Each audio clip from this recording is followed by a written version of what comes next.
Ego shows up in many forms. Heavenletter number 5741. August 13, 2016. The refrain of life as sung on earth is loss and gain, with an emphasis on loss, so it appears. Who goes to court to sue for a mistaken gain in income? No one sues a car company for the cars exceeding the anticipated gas mileage. No one sues anyone for delivering an unexpected third baby, nor would they. No one complains about winning $1 billion lottery. No one complains about finding a $20 bill on the sidewalk. No one complains about gain, unless it's a gain in weight or clutter. There is plenty of complaint when someone loses his eyesight.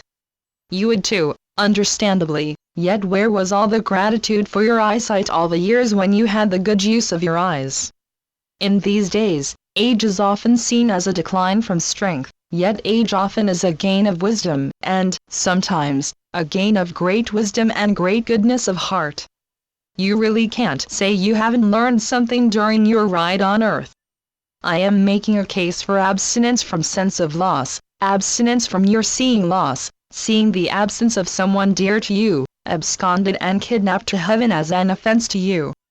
Actually, you may see loss as something you own and of great value being stolen from you by stealth and by no right. You wouldn't mind being the exception to the rule and be immortal, even in terms of this physical life on earth. There are two things to remember here, dear ones. There are reasons for the term of your body.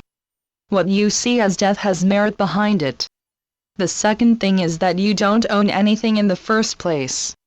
You may have a deed to it, yet everything on earth, in the final reckoning, is borrowed or rented, or loaned or taken, or holed up in, or confiscated.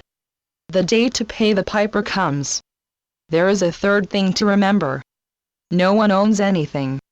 No matter all the courts of law, no one owns anything, not riches, not poverty, not silver, not tin. And there are many matters you see as of the utmost importance that are not really important at all. And a fourth thing. There are people who hoard. There are good people who hoard for a rainy day.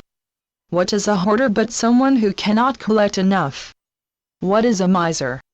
A miser is someone who has much gold and fears the loss of it.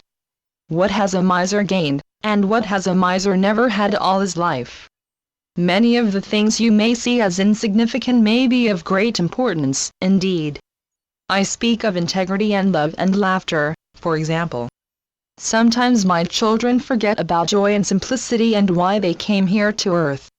Truly no one is here in his essence for acquisition and accumulation. An adult is someone who can part with something, and may even be glad, at least, okay with it. There are those who may forfeit friendship and choose selfishness. There are those who cannot give someone the time of day. They may be thinking, why doesn't the person have his own watch? There are those who won't loan their cell phone to someone because they don't like the person who wants to borrow the cell phone for a minute. There are those who find a friend asking for a ride as an imposition. Who is rich and who is poor? This is not the whole metal of man, you understand.